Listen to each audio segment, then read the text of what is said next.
Siyempre. Check ko natin sa remote. Naka-yellow.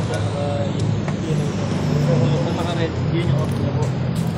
Ano po? Long press. Long press lang po siya. So, pag check nyo ito lang yung pag naka-off.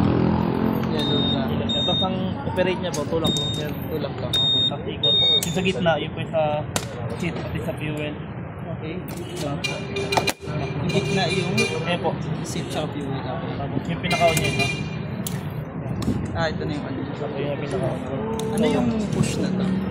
Saan po? Ito. Sa lock naman po yan. Okay. Push mo lang siya. Para may lock mo.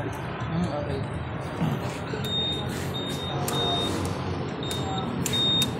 Ito lang din naman lagi i-check ito kung naka-yellow siya o naka-red. Click lang siya pag hindi yan.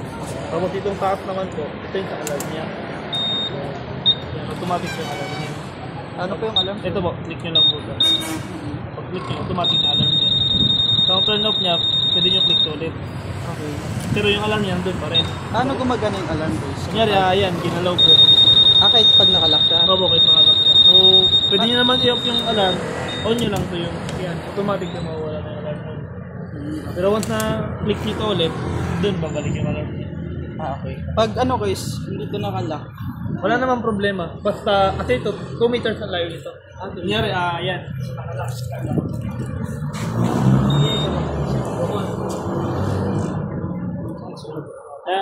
Okay lang kahit hindi mo siya na-out.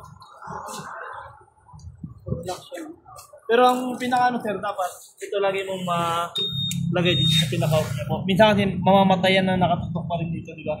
So, pwede nila mabuksan yung compartment niya. Ay, ganyan mo. Kaya kailangan dapat sa off talaga sila.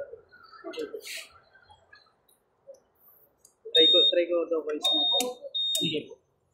Off niya yun. Yan naman. Long